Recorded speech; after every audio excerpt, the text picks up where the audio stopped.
Ito yung guest ko ngayon sila. Ayan, sila yung guest ko ngayon. So, anong name? Hi po, ako po si Kian. Kian. Taga saan si Kian? Dito lang po sa Baliwasan. Maliwasan. Pero originally from Zamboanga, Sibugay. Si Bugay. Yes po. Sa Wemsu po. Ikaw, name? Nicole po. Nicole. Nicole Sugabo po. Taga saan? From Suterville, Azucena Street. Anong school? Western Mindanao State University. BCAD students. Yeah, Hi, my name is Charm Ilaya and I'm currently studying at WIMSU po. taga saan si From Baliwasan na rin po. Maliwasan. Yes. Ikaw, taga name? Taga saan? Hi po, my name is Kimberly P. De La Cruz and I'm from the Southcomb Village po. Hi po, I'm Dana Nicole and I'm from currently dyan po sa Bulacan, but I'm from Basilan and study po sa swimsuit. Hi guys, I am Mayamay Serimagan and I am living in Baliwasan Mango Drive and yes, from Limsu. So hello everyone, I am Ann Akas. Originally I'm from Zamboanga, Sibugay but currently residing sa Baliwasan po, sa Bulacan Drive. Wait, sorry. Po? WIMSU din po. Hello po. Sige. I'm Dave po, ABCAD student from Manikaan. Okay, Wimso din. Yes po, Webso. Okay. Classmate kayo lahat? Yes po. BCAD po. Anong course nyo? Bachelor of Culture and Arts Education. Bakit merong culture? Nag-focus po kasi kami sa 4 forms of arts. Okay, parang major, ganun? Yes po, yun po yung major namin. Okay. Sa culture po ng mga arts po. Ikaw, anong nag-motivate or nag-inspire para sa'yo para pumunta? Firstly po, yung of course yung sarili ko para may brighter future po ako. Secondly is yung parents ko, which especially yung mama ko who contributed a lot po para sa pag-aaral ko. And sa kuya ko na po na sundalo, nagpaaral po sa akin ngayon. Yun na po. Me naman po is first and foremost is sa father ko po. Kasi motivated ako mag-aral dahil sa kanya kasi ang dami niyang ginawa para sa akin. Well, I'm actually motivated by my siblings especially. Since I am a part-time working student, I make ways po to help my family po, to be more sufficient in life. Pang Miss Universe ang answer. Same lang po sa kanila. Parents po, family po talaga yung reason, ay yung nagpamotivate sa akin. Yan po. For me po is siyempre para sa sarili ko, para may magandang future and of course para sa parents ko. What inspired me is that I want to achieve my goals in the future and also makabawi sa parents.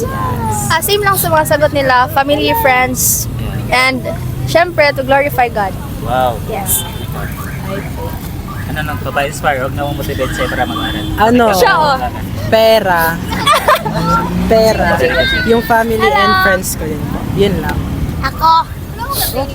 Okay. Next question tayo. Doon na to sa interesting na question ha. Si... Ano? Si ano ba? Major single? Single po, ready to mingle. Wow. Chok. Ika. Major single. Single po. Dating po. Dating? Yeah, currently dating. Ilang months or years? We're para mag 8 months na po actually. Para mag 8 months na po. 8 months dating? Ano yun siya? Hindi na MU or what? Oh no, he's my boyfriend slash fiancé. Ano yan? Fiancé. Hindi na dating, magjowa na. Yes po. Engaged na. Yes. Wow, congrats ha. Single po. Ano po, bawal mag-boyfriend. Bakit bawal? Basta po, secret na lang. Ano? Parents or personal? Parents po. I'm happily taken, Char. Yes, taken po. In a relationship with God. Yeah. Pero Single since birth. Eh, uy! Sobrang swerte ng guide mo. yes, totoo. Study first. First day, kahit block eh. Si ano, di ba, single? Apo. Kasi ang question ko sa single is, anong gusto mo pala sa isang guy? Ganun. Sa kung magkakajowa ka in the future, so anong gusto mo sa kanya? Most importantly po talaga no is yung respect po towards sa akin kasi alam naman natin yung society where everyone where na hindi na po masyadong nabibigay yung respect to each and everyone. Secondly po, yung ano po, mabait talaga and alam mo yun, yung mature na mag-isip.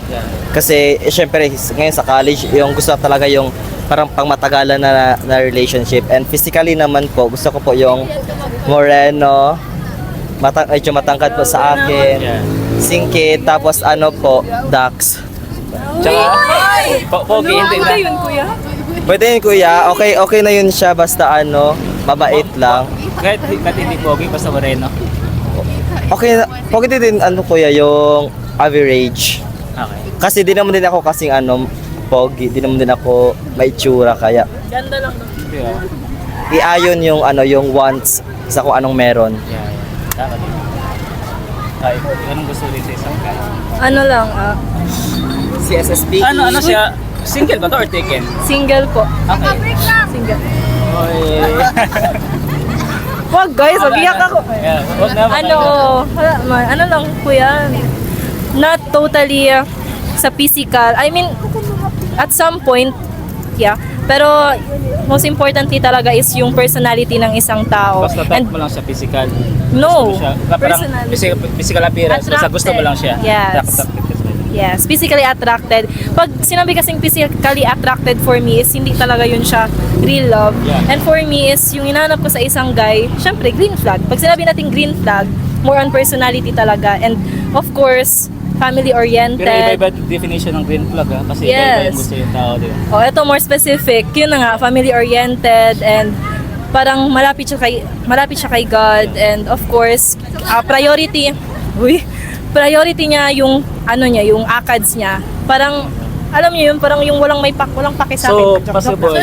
possible, ano din siya, estudyante, hindi siya nag-work. Student. Kasi akads yung, di ba? Student siya kuya, yes.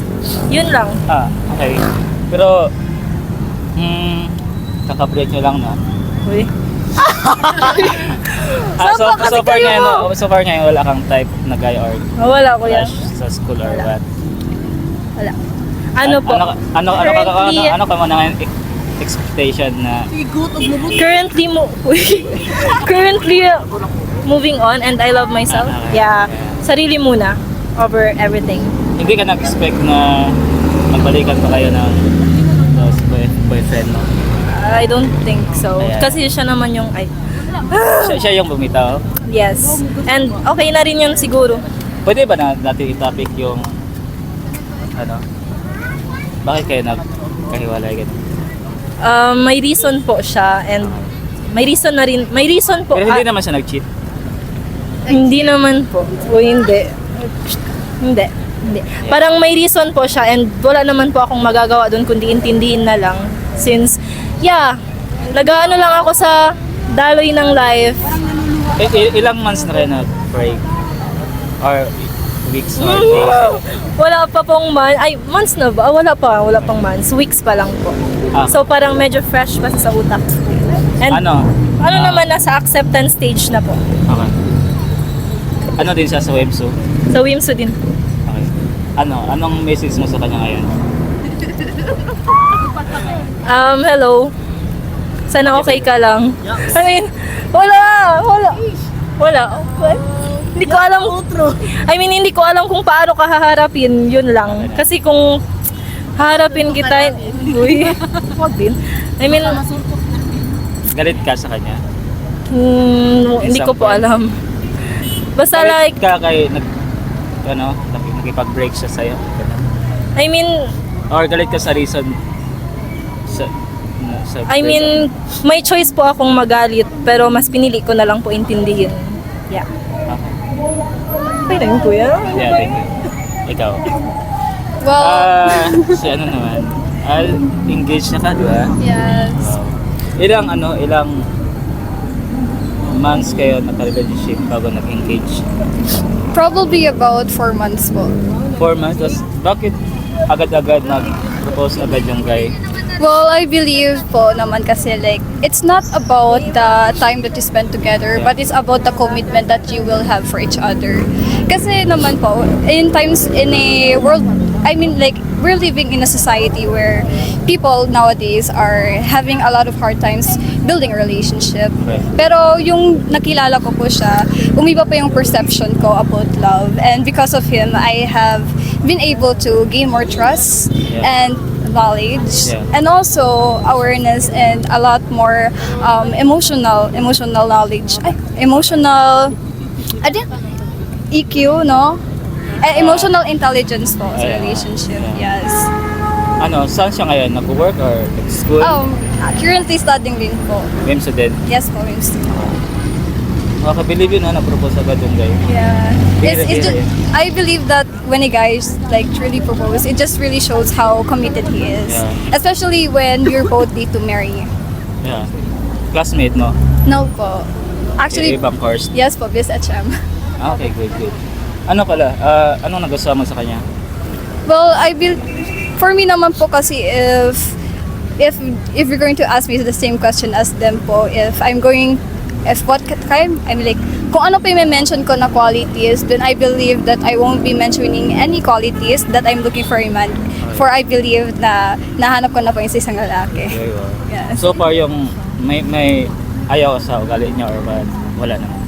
Well, there are thick and thins naman when it comes to relationship, but it's all about understanding mo naman talaga eh. Kasi kasi naman po magraran po kayo sa friends niyo about the problems that you had in a relationship. Mas better po talaga when you work things together and you talk about it privately po. In that way, mas maayos niyo po siya and you'll be able to understand each other po. Tanong ko lang, cum laude ka sa school? Cum laude, Yeah, lahat ikaw. po. I'm still a first year pa po. Okay. With honor ka sa senior high? During senior high, yes, I had Saan ka nag-senior high pala? sa Don Pablo po. Dito lang sa Sambuanga. Yes, Sambuanga Ano base. pala? Magbigay ka ng advice or tips. Di ba 8 months na kayo? Yes. Magbigay ka ng tips para maging strong yung relationship para umabot ng 8 months. Ganun. Or para umabot ng advice sa mga isa pa 1 month pa lang sila. Para umabot ng 8 months or ganun kasulid na yung relationship nyo ngayon ng jowa. Okay, for me po kasi, on how to build a strong relationship po, talagang you just really have to communicate well po talaga sa partner nyo. Especially, as I've said earlier, hindi naman po talaga nadidetermine sa ilan months or ilan years na kayo magkasama, but it's about the commitment that you have and the promises that you want to pursue in a relationship. So it's either na magkakaroon kayo ng dreams, a purpose in life as a partner, or sadyang when you think that it's not the right time yet, then it's okay. But talagang you just really have to understand each other's perspective about love. And then kapag ma-understand nyo na po yun, you will have the decision na okay, I think this will be a right time na to say yes. That's why I said yes, because I truly believe in date to marry, and I am like that po since for as long as I'm known. And then once you believe in your purpose po, and ayun, I believe that you will have a much stronger bond, stronger love, and stronger relationship po. Saan pala siya nag-propose sa'yo? Ay, sa school lang or what? It's like sa KCC po. Sa KCC. banda. Wow. Yeah. Ano pala sa inyo good luck and congratulations. Thank you. Saka stay strong kayong dalawa. Hopefully, ano ko sa inyo is maging kayo talaga in the future. I sure hope to. Yeah. Ikaw, ayaw mo? Ikaw, ayaw mo? Hanggang na, ikaw. Exempted yung dalawa dito. So ano, si ano ba may jowa or single? Taken po. Taken. Yes. Ano pala, ilang months or years na kayo? 1 year and 1 month. 1 year and 1 month? Agad na rin, no? Yes. Anong nagustuhan mo sa boyfriend mo ngayon? Oh, his personality po talaga. Okay. It really captures me. And then yung first meet namin, which is here din sa Bali. Okay. So, here yung first meet namin. Then, Very comfortable talaga ako sa kanya. And like, yun, his personality talaga. Like, yes, his personality talaga. Ano siya, nag-work or nag-school? Still student po. Same po kami Same first. kayo ng Wilson. No po. Sa date po siya. Ano pala? Ano nagustuhan mo sa kanya? Very, ano siya, ang bait niya. Yes, mabait siya. He is family-oriented at the same time. And also, may emotional intelligence siya. And like, very understanding person talaga siya. Yes. Ang question ko, ano naman yung parang ayaw mo sa kanya? Galit niya, hindi mo nagustuhan? Wala po. Wala. Wala. Tips mo na lang sa mag-jowa dyan para umabot ng 1 year, no? Di ba, isa ko, 4 months pa lang sila ganun. Yes. Isa, Actually, advice? it's up to them, but my advice for them is that they should, like, be more understanding, and if may problem man, then fix it. Yeah. Do not decide spontaneously. Talk it with your partner and fix it. And dapat ibaba yung pride. Yes, ibaba Yung talaga girl or yung yung boy? pride. Both sila. Both. Both will adjust. Hindi lang yung babae, hindi lang yung lalaki. Dapat and considerate at the same time and understanding ng talaga po. Okay, understand. Ganda yun Yeah. So, good luck din sa inyo ha, and stay strong sa relationship. Thank you. Okay. Ready na question? Ang next question is, anong course masarap jowain? Ikaw? Siyempre, College of Teacher Education. Wow. At bakit? Specifically, Bachelor of Culture and Arts Education. Kasi alam nila, naiintindihan nila na maraming multiple intelligence. I mean, specifically ang Bachelor of Culture and Arts Education. Kasi, dito, guys! ano daw, sabi ni Kian is, marunong daw sila magturo, magmahal. Oh. Dito, ito siya nagsabi. Si Kian, ano? Ah, Anong agayaw, course masarap magmahal? Of course namin. Bakit? Ay, Bachelor of Culture and Arts in Education. Yeah. Kasi we are trained to pahabaan yung pasensya, umintindi, and magturo kung ano ang dapat. And we are trained especially in moral, di ba? Educators are the best. Yeah, thank you. Anong course masarap jowain? Siyempre, kung nasaan ang boyfriend ko. Ano yun? Anong course siya? Bachelor. Bachelor of Science in Home Management. Mali pala, sorry. Hospitality Management again. Siyempre, Bachelor of Science in Bakit? Hospitality Kasi nandun yung Management. boyfriend mo, no? Kasi nandun yung jowa mo, di ba? Yeah, siyempre. Loyal kasi ako. Yeah. Ikaw? Feeling mo anong Yes, Mari. Which stands for Marian Engineering. Yeah. why kasi? Wala lang, kasi nandun siya.